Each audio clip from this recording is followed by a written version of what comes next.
Hello student welcome to exam note. आज video रे आमे प्लस 3 सेकेंड सेमेस्टर पिला मानक पई कंपलसरी पेपर ओडिया रो सेकेंड यूनिट रो गोटे इंपोर्टेंट लॉन्ग क्वेश्चन आंसर को डिस्कशन करबा। क्वेश्चन टी होची साक्षात्कार कहले कोन बुझो ओ यार प्रकारभेद। उत्तर रहिची साक्षात्कार आधुनिक जनयोगायोग व्यवस्थार एक बलिष्ठ माध्यम जहाँकि साक्षात्कार देवा और नेबा एक कलात्मक व्यापार अटे। एथिरे जणे प्रश्नकर्ता केते जन को प्रश्न पचारती अथवा एकाधिक प्रश्नकर्ता जन को प्रश्न करती किंबा जड़े जन को प्रश्न पचारि थांती। तो साक्षात्कार प्रत्यक्ष परोक्ष भाव में नि सामना सामने साक्षात्कार होची प्रत्यक्ष साक्षात्कार। यहाँ पर रही जोगाजोग प्रक्रिया साक्षात्कार एक भिन्न प्रक्रिया। यह विभिन्न प्रकार होता है प्रत्यक्ष और परोक्ष साक्षात्कार होची मुख्य। तो साक्षात्कार प्रकारभेद आम आलोचना करवा। जमीती कि साक्षात्कार प्रथम प्रकारभेद होची जरूरीकालीन साक्षात्कार, सेमती द्वितीय होची असाधारण साक्षात्कार, तृतीय होची वृत्तिभित्तिक साक्षात्कार, चतुर्थ होची विशेषज्ञ साक्षात्कार, पंचम होची सौजन्यमूलक साक्षात्कार, षष्ठ होची सारस्वत साक्षात्कार। ये होची साक्षात्कार प्रकारभेद गुड़िक। साक्षात्कार प्रकारभेद को आलोचना करने पूर्व प्रथम देखि नवा साक्षात्कार नेबा पद्धति बा साक्षात्कार किपरि निया जाय थाए। तो देइछि प्रथमे साक्षात्कार नेइथिबा बा देइथिया व्यक्ति विषय रे गभीर ज्ञान, अभिज्ञता और दक्षता विशेष भाव में नथिले यह सफल होई पारे नाही। तेणु उभयंकर उपयुक्त विज्ञता परखी कार्यक्रम स्थिर करा जिबा उचित। निर्धारित समय आनुषंगिक वस्तु मानक यथा कैमेरा रेकर्डिंग व्यवस्था कागज कलम सहित उपस्थित रही पूर्व प्रस्तुति संपन्न करा जिबा उचित। तो एथि निमंते साक्षात्कार देउथै व्यक्ति को यार विषय वस्तु संबंध में अवगत करा जाई थाए। केउ संबंधित तथ्य तांकठार आशा करा जाउछि ताहा मध्य सूचना रहिथिबा आवश्यक। चलते एवं साक्षात्कार प्रथम प्रकारभेद जो रही जरूरीकालीन साक्षात्कार ताकू आलोचना करवा। जरूरीकालीन साक्षात्कार क्या कहुए देखा। तो अच्छी एभली साक्षात्कार जहाँकि प्राकृतिक विपर्यय, आकस्मिक दुर्घटना और मानवकृत नाना समस्या को भित्ति करी निया जाय थाए। कारण जरूरी समस्या भितर यह सब विषय होची कौन ना गुरुत्वपूर्ण। तेणु यही परिस्थिति रे विशेषज्ञ मानकर साक्षात्कार नहीं से तत्व कथा को परामर्श आकार में ग्रहण करी प्रसारण करा जाय थाए।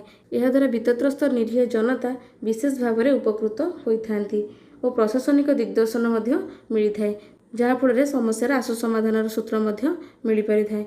सेहीपरि द्वितीय प्रकार साक्षात्कार होची असाधारण साक्षात्कार। असाधारण साक्षात्कार कौन रही देखि नवा।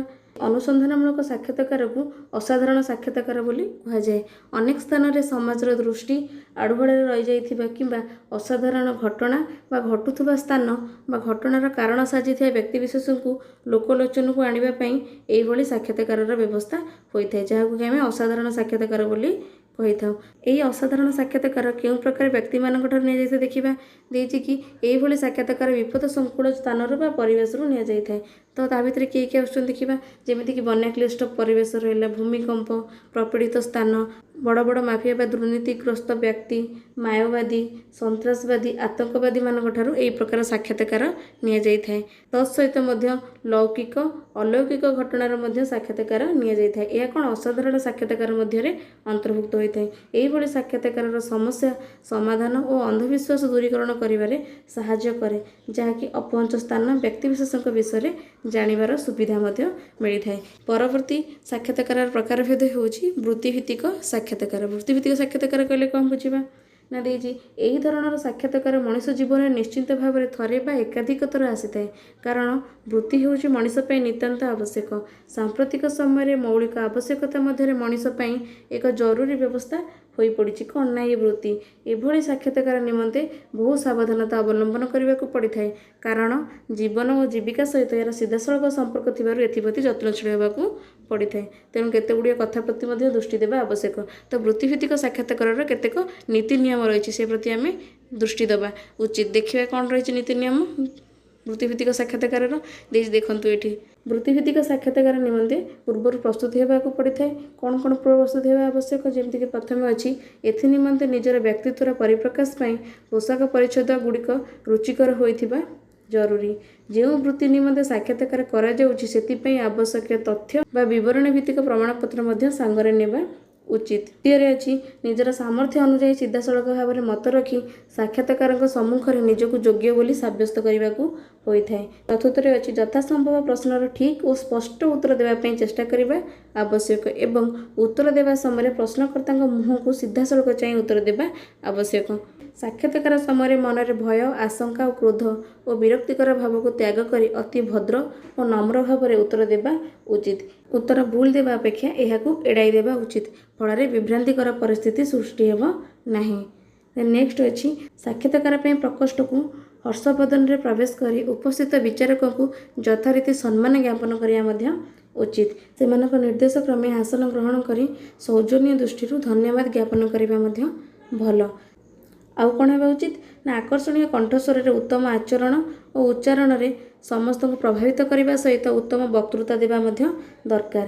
ସାକ୍ଷାତକାର ଶେଷରେ ସୌଜନ୍ୟମୂଳକ ବ୍ୟବହାର ପ୍ରଦର୍ଶନ ସହିତ ନିଜର ପ୍ରମାଣପତ୍ରକୁ ନେଇ ଭଦ୍ର ଓ ଶିଷ୍ଟତାର ସହ କକ୍ଷରୁ ବିଦାୟ ନେବାକୁ ହୋଇଥାଏ। ଏହା କ'ଣ ଥିଲା ନା ବୃତ୍ତିଭିତ୍ତିକ ସାକ୍ଷାତକାରର କେତେକ ନିୟମାବଳୀ ଥିଲା। ଦେନ୍ ଏବେ ଦେଖିବା ପରବର୍ତ୍ତୀ ସାକ୍ଷାତକାର ପ୍ରକାରଭେଦ ହେଉଛି ବିଶେଷଜ୍ଞ ସାକ୍ଷାତକାର।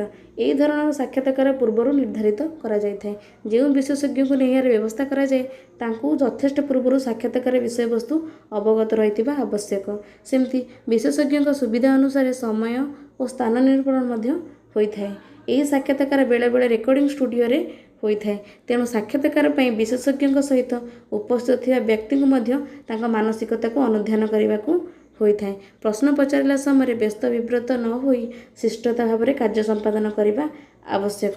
ତ ସେପରି ଆଉ କ'ଣ ରହିଲା ନା ସାକ୍ଷାତକାର ପରର ରେକର୍ଡ଼ିଂ ଅଂଶକୁ ଚାହିଁଲେ ବିଶେଷଜ୍ଞଙ୍କ ପୁଣି ଥରେ ସେଥିରୁ କିଛି କାଟଛାଣ୍ଟ ମଧ୍ୟ କରିପାରିବେ। ସମସ୍ତ ଉତ୍ତର ପାଇବା ପାଇଁ ସାକ୍ଷାତକାର ନେଇଥିବା ବ୍ୟକ୍ତି ବହୁ ଚେଷ୍ଟା ମଧ୍ୟ କରିଥାନ୍ତି। କାର୍ଯ୍ୟକ୍ରମ ଶେଷରେ ବିଶେଷଜ୍ଞଙ୍କୁ ଧନ୍ୟବାଦ ବା କୃତଜ୍ଞତା ଜଣାଇଥାନ୍ତି। ଆପଣମାନେ ଟିଭି ଶୋରେ ଦେଖିଥିବେ କୌଣସି ସ୍ୱାସ୍ଥ୍ୟ ବିଷୟରେ କିଛି ସୂଚନା ପାଇବା ପାଇଁ ଚିକିତ୍ସକ ବିଶେଷଜ୍ଞ ଯେଉଁମାନେ ରହିଥାନ୍ତି ସେମାନଙ୍କ ଠାରୁ କିପରି ଭାବରେ ସାକ୍ଷାତକାର ନିଆଯାଇଥାଏ। ପରବର୍ତ୍ତୀ ସାକ୍ଷାତକାର ଆମର ଅଛି ସୌଜନ୍ୟମୂଳକ ସାକ୍ଷାତକାର। ତ ଏହି ସୌଜନ୍ୟମୂଳକ ସାକ୍ଷାତକାରରେ ପ୍ରତିଭାବାନ ବ୍ୟକ୍ତି ଯେଉଁମାନେ କି ଜାତୀୟ ଓ ଆନ୍ତର୍ଜାତୀୟ ସ୍ତରରେ ଖ୍ୟାତି ଅର୍ଜନ କରିଥାନ୍ତି ସେମାନଙ୍କୁ ଅଭିନନ୍ଦନ ଓ ଶୁଭେଚ୍ଛା ଜ୍ଞାପନ କରାଯାଇଥାଏ। ଏହାକୁ ଆମେ ସୌଜନ୍ୟମୂଳକ ସାକ୍ଷାତକାର ବୋଲି କହିଥାଉ।